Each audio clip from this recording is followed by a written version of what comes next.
Demissão à vista no Flamengo, Pedrão! Vamos falar sobre isso, sobre todos os bastidores do Flamengo. Tem reunião pela construção, pela compra do terreno para construir o estádio do Flamengo. Várias outras notícias do Flamengo aí também, sobre treino do Flamengo, várias outras situações. Então toca aí, meu parceiro, minha parceira. Tocou? Então vem comigo, rubro-negro. Vamos às notícias do Flamengo. Tô aqui, ó, bem ao fundo da janela, a cidade de Coquimbo. Você pode avistar aqui o Oceano Pacífico. Tô no apartamento aqui, bem próximo da praia. Mas ali ao lado é o estádio que o Flamengo vai jogar contra a equipe do Palestino amanhã, às 9 horas da noite, horário de Brasília, e às 8 horas da noite, horário aqui do Chile, que tem um fuso horário, 1 hora de atraso em relação ao Brasil. O Flamengo, na tarde dessa segunda-feira, ali por volta das 4 horas da tarde, horário aqui do Chile, e às 5 horas da tarde, horário do Brasil, o Flamengo vai treinar no CT da equipe do Coquimbo Unido, meus amigos. Pois é, Tite vai comandar o último treino do Flamengo para o confronto contra a equipe do Palestino, jogo decisivo pela Copa Libertadores da América, e o Flamengo precisa vencer esse raio desse jogo se quiser se classificar a próxima fase aí, quiser ter uma tranquilidade, uma margem aí em relação a classificação. O Flamengo se complicou feio aí na fase de grupos da Copa Libertadores por conta de poupar, principalmente, na minha opinião, naquele jogo lá na Colômbia contra o Milionários, depois de ter vencido por 3-0 no Nova Iguaçu. Pedrão, tu toda hora fala, tem que falar, porque pra mim foi feito errado o planejamento do Flamengo. Tem uma informação aqui do GE. Globo, o meia de Arrascaeta não foi o único jogador que voltou ao Rio de Janeiro após o duelo contra a equipe do Red Bull Bragantino. Além do uruguaio, outros 3 atletas retornaram à capital carioca: o zagueiro Cleiton e os atacantes Verton e Carlinhos. Vale destacar que o Carlinhos só pode ser inscrito na Copa Libertadores a partir da próxima fase, né? A partir do mata-mata, a partir das oitavas de final. Os outros 2 atletas estão inscritos, mas não estarão junto do elenco nessa partida. O volante Eric Pulgar, por sua vez, permaneceu no Rio de Janeiro e sequer viajou para o confronto em Bragança Paulista contra a equipe do Bragantino. Pulgar que está com uma torção no tornozelo aí, né? Torceu o tornozelo no confronto contra o Botafogo, então acabou desfalcando o Flamengo. Tá de fora, e também o Pulgar que não pôde vir à sua terra natal, o Chile, para jogar contra a equipe do Palestino. O De Arrascaeta, inclusive, fez uma publicação nas redes sociais, né? Uma publicação no CT no Urubu. O meia voltou à cidade do Rio de Janeiro e segue se recuperando, no entanto, tá fora aí, né? A gente já comentou do confronto contra o Palestino. A expectativa é que o De Arrascaeta retorne no confronto contra a equipe do Corinthians. Aí, jogo válido pelo Campeonato Brasileiro. Beleza, meus amigos? Vamos avançando aí. O técnico da equipe do Palestino, o Pablo Sanches, o treinador do Palestino, falou sobre enfrentar o Flamengo. Os caras estão... vamos ler aqui a aspas do técnico do Palestino. Obrigação gigante de ter que conquistar um bom resultado contra o Flamengo, mas é também um desafio lindo. É um único jogo em casa e seria muito importante conseguir pontos, sabendo que vai ser muito difícil, falou o Pablo Sanches. Então os caras vão vir com tudo. Não tem desculpa, não tem história da carochinha pro Flamengo não vencer aqui. Ah, porque é muito frio. Vocês estão vendo aqui? Não tem nenhuma nuvem no céu. Sabe por que não tem? Porque o clima aqui é desértico. Quando faz muito frio, é frio pra carilha. Quando faz muito calor, é calor pra carilha. Nesse momento tá frio. São 12 graus mais ou menos de temperatura e não tem nuvem para reter o calor, né? Ele se dissipa, então é um frio absurdo, mas isso não começa não, porque aqui não tem altitude. Eu tô vendo muita gente perguntar, pelo menos lá no meu Instagram, Pedrão, tem altitude? Não tem, tá vendo o mar aqui, ó? Se o mar tá aqui, meu amigo, não é lago não, é mar.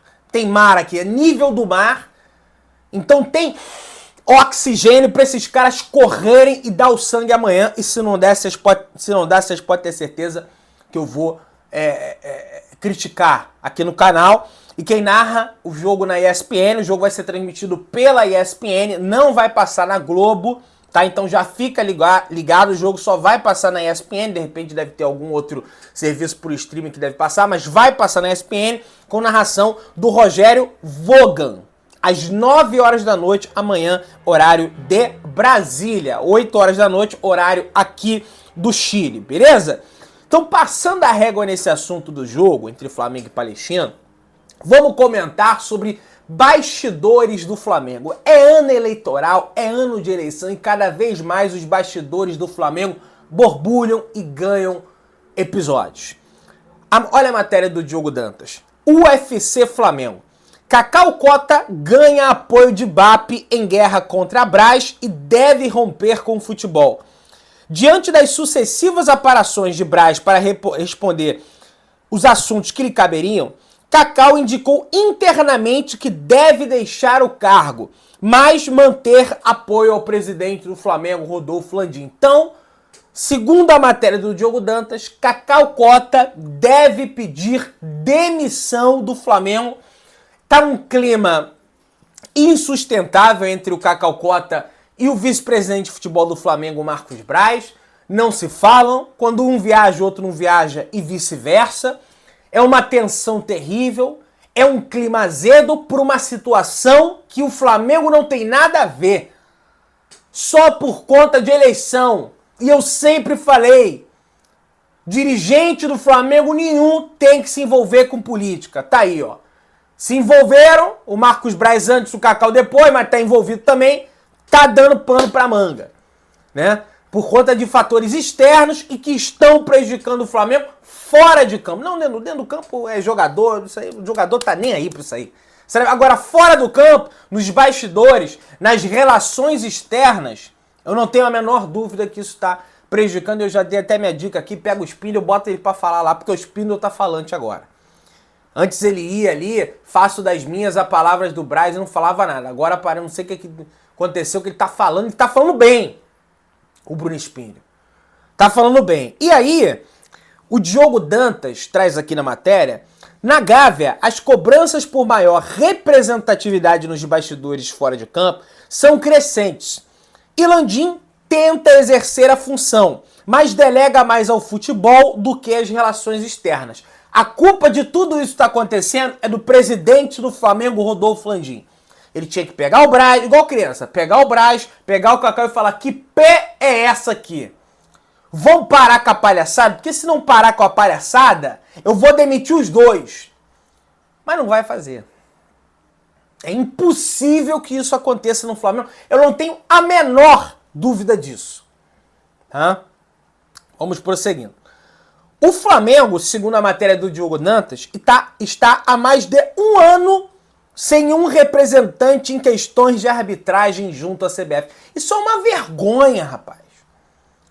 O Flamengo tem que ter um representante junto à CBF, junto à Conmebol, junto à FERJ, junto às federações para tratar desses temas aí, porque não adianta reclamar só depois.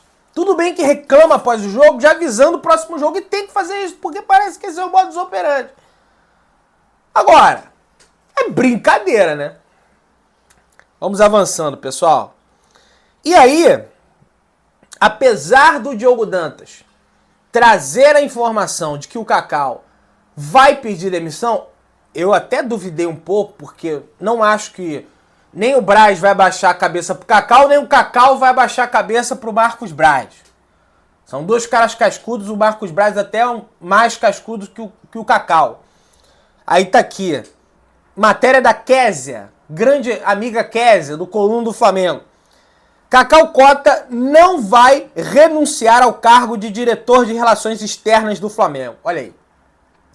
O dirigente está em atrito com Marcos Braz após ser barrado de viagem e também do vestiário pelo vice de futebol que se tornou pré-candidato a vereador do Rio. Cara, só foi isso acontecer que o clima que já não estava bom piorou depois que o Cacau se tornou pré-candidato a vereador do Rio de Janeiro. E ele tá decidido realmente a vir como vereador. Só que a informação que me foi passada é que ele vai se afastar do cargo. Ele vai deixar o cargo para ser vereador. Aí se isso vai se consumar, se não vai se consumar, aí, meus amigos, é outra situação, eu vou cobrar. Até porque aqui não tem Cacau, não tem Brás, não tem Landia, aqui tem Flamengo. Eu sou clube de regatas do Flamengo e é lógico o canal Mengão Melhor aqui que tem que fazer o dinheiro, tem que fazer o leite das crianças, né? Senão, meu amigo, né? Enfim. Aí outra coisa aqui. Não, esse aqui do Cacau eu já comentei. Então, essa é a situação. Enquanto isso, né, o Flamengo fica sendo aí prejudicado. Inclusive, o senhor Paulo César Zanovelli relatou na súmula que o Spindle falou o seguinte: tá de sacanagem com a gente desde o jogo do Botafogo que o VAR prejudica a gente. Spindle para arbitragem no jogo contra o Red Bull Bragantino. Então assim, cara, pra mim o Spindle não falou nada, o VAR realmente errou. O Luiz Henrique botou a máscara lá, cadê que chamaram pra dar... mas não chama pra cartão amarelo. Pô, mas o cara botou a máscara, tá na regra. Botou máscara, tem que tomar cartão amarelo. Os dirigentes do Flamengo reclamam de uma possível falta do Fabrício Bruno, que eu sou sincero, eu falo que eu não achei falta, achei que ele deixou o corpo mole e caiu que nem um bonecão do posto no chão. Ele é forte, tomou um tranquinho, caiu no chão, tentou cavar. O Klaus não é apto de ficar marcando faltinha, seguiu o jogo. E, sinceramente, no jogo contra o Botafogo eu nem reclamo tanto, porque o Flamengo ia perder aquele jogo de qualquer jeito, porque o Flamengo não jogou bulhufas. Contra o Bragantino, não. Contra o Bragantino, pelo menos, né, o Flamengo reagiu no segundo tempo. Fez o gol, bola no travessão, teve pênalti, Flamengo não marcado. Uma verdadeira vergonha. Vamos prosseguindo. E aí tá aqui, ó, informação do Diogo Dantas. Há uma visão crítica de outros vice-presidentes do Flamengo à gestão de Edinaldo Rodrigues na CBF. A situação tem se escalado desde o primeiro mandato do presidente do Flamengo, Rodolfo Landim. Então hoje não tem uma boa relação do Flamengo com a gestão do atual presidente da CBF, Edinaldo Rodrigues. Não acho que isso impacte dentro de campo a arbitragem, acho que a arbitragem é mais uma questão em relação a pressionar, né? Todo mundo pressiona, só o Flamengo não pressiona, resolveu pressionar agora. Vamos ver se vai surtir efeito pro próximo jogo para ver se para essa brincadeira que é feita contra o Flamengo aí, né? Todo mundo ataca o Flamengo, vamos atacar o Flamengo, aí o árbitro tenta pressionar em campo, pô, não vou, se eu marcar pro Flamengo, daqui a pouco mais eu tô na geladeira, daqui a pouco mais, né, eu tô pressionado aí. É basicamente esse o recado que é dado, assim como o Spindle falou. Nem é algo deliberado, eu sempre deixo, é algo que pressão, pressão, pressão. Enfim. Ídolos do Flamengo, Diego Ribas e Filipe Luiz e Everton Ribeiro se reencontraram na noite do último domingo, na noite de ontem, meus amigos. Olha aí, Everton Ribeiro estava no Rio de Janeiro, pois atuou na vitória do Bahia em cima do Botafogo por 2-1 no estádio Newton Santos, o Engenhão. Aliás, o filho do Ribeiro, Totói, fez o chororô. Logo após a partida, o meio-campista aproveitou para reencontrar seus ex-companheiros de equipe, Diego Ribas e Filipe Luiz. Bem bacana, né? Para você ver como era unido aquele grupo vencedor do Flamengo de 2019, né? Por isso que eles faziam aquela mágica dentro do campo. Era um negócio realmente extraordinário. Enfim, vamos torcer para que esse atual grupo do Flamengo também conquiste os devidos títulos. Só sei que, no momento, sobretudo defensivamente, o Flamengo está muito mal. O Flamengo sofreu gol em 5 dos últimos 7 jogos que disputou. Não tomou gol da equipe do Amazonas, até porque era meio difícil. Aliás, tomou, mas estava impedido, portanto não valeu. Então não tomou, evidentemente. Só não tomou da equipe do Amazonas, né? E uma outra oportunidade que o Flamengo não tomou, que não me vem à memória agora, mas tomou gol do Red Bull Bragantino, tomou gol do Botafogo, tomou gol do Atlético Goianiense, né? Vem tomando uma profusão de gol. Ah, não tomou contra o Palmeiras também, é verdade. Então, isso aí precisa ser corrigido, sobretudo nesse treinamento de hoje, que o Tite vai dar lá no CT da equipe do Coquimbo Unido. O Flamengo vai jogar no estádio da equipe do Coquimbo Unido, beleza? Bom, minha parceira rubro-negra, Bruno Henrique é o atacante de lado com mais participações em gols.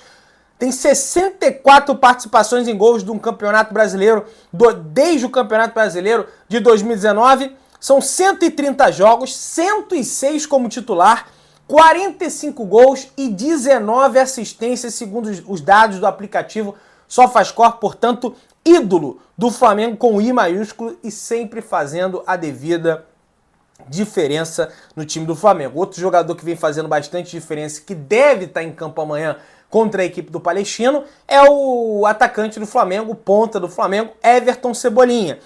Foi até feito o levantamento do GE em relação ao Cebolinha. Com o Everton Cebolinha em campo, o Flamengo tem 77,7% de aproveitamento. Quando o Flamengo não tem o Everton Cebolinha em campo, esse aproveitamento reduz bastante, então é evidente que o Flamengo sente a falta do Cebolinha, mas não é só isso também. Tem a questão defensiva também, que o Flamengo não está com a defesa igual estava no Campeonato Carioca. É lógico que os adversários são mais difíceis, aquela coisa toda. Entretanto, o nível do Flamengo também caiu, eu não tenho a menor dúvida disso. Outro jogador que vem se destacando bastante pelo Flamengo é o uruguaio Nicolás de la Cruz. Bicho, o cara simplesmente, no último jogo do Flamengo, percorreu 10 km e 900 metros. Faltou 100 metros para ele percorrer 11 quilômetros no jogo contra o Bragantino. E a gente não vê esse tipo de postura por parte de vários outros atletas do Flamengo. Então isso precisa mudar. O próprio De La Cruz em campo, ele fica meio revoltado com isso. Ele não gosta disso. Ele é um cara que sempre se entregava lá na equipe do River Plate, né? E lógico que se ele está se entregando, ele quer que os companheiros dele de equipe naturalmente também se entreguem, né? Mas vamos avançando aí. Meus amigos, a torcida do Flamengo está fazendo uma campanha nas redes sociais para que tenha um treino aberto em prol de ajudar as famílias afetadas pela tragédia no Rio Grande do Sul. Seria realmente lindo se isso acontecesse, um treino aberto no Maracanã, né? Para arrecadar, enfim, alimento, água. Parece que o pessoal lá precisa de água, precisa de dinheiro também, evidentemente, né? Cenas chocantes, você vê o estádio do Grêmio todo tomado pela água, o estádio do Inter tomado pela água, o interior do Rio Grande do Sul, um negócio realmente surreal. Então seria uma nobreza muito grande se a gestão do Flamengo, se a gestão de Rodolfo Landim tomasse essa atitude em prol aí do Rio Grande do Sul, né? Mas, sinceramente, pra ser sincero com vocês, eu acho difícil que isso aconteça, tá? Mas vamos lá, pessoal. Atuação caótica de Hugo Moura no duelo entre Vasco e Atlético Paranaense fez com que o Flamengo lucrasse cerca de 5 milhões de reais, rapaz. Os vascaínos estão revoltados. Isso porque o volante atingiu a meta mínima de partidas disputadas, fazendo com que o Vasco exercesse a obrigação de compra de 2 milhões de euros, em torno de 10 milhões de reais na cotação atual. O Flamengo vai receber 50% do valor da transferência, ficando com cerca de 5 milhões. No confronto de ontem, que o Vasco perdeu para o Atlético Paranaense, o Hugo Moura foi expulso aos 14 do primeiro tempo, ao errar um recuo para o goleiro e puxar a camisa do jogador do Atlético Paranaense. Foi 1-0 para o Atlético Paranaense, que aliás é o líder do Campeonato Brasileiro, ainda rendeu aí 5 mingau para a conta do Flamengo. Então, Vasco, pague o que vocês devem ao Flamengo imediatamente. Reunião sobre o estádio próprio do Mengão. Vamos lá. Segundo o jornal O Globo, o presidente do Flamengo, Rodolfo Landim, solicitou à Caixa Econômica Federal que fosse organizada uma reunião para tratar sobre os valores do terreno e tão sonhado terreno do gasômetro. A diretoria do Rubro-Negra planeja pagar cerca de 250 milhões para adquirir o terreno. A Caixa, por sua vez, pede 400 milhões. Olha aí. Com o apoio da Prefeitura do Rio, o Flamengo tenta chegar em um denominador comum. O presidente do Flamengo, Rodolfo Landim, já deixou claro em diversas oportunidades o desejo pela compra do terreno ainda no seu mandato. Atualmente, o terreno do gasômetro é o favorito dos membros da diretoria do Flamengo. Eu estou torcendo para que o sonho do torcedor rubro-negro se realize. O Landim, aliás, comentou que até dezembro, né, deve comprar o terreno do gasômetro. Então, mais uma rodada de negociações, mais uma reunião para comprar o terreno do gasômetro. Meu parceiro, daquela moral de sempre, se inscreva no canal, aciona o sininho da notificação, deixa o teu like, tamo junto, saudações rubro-negras.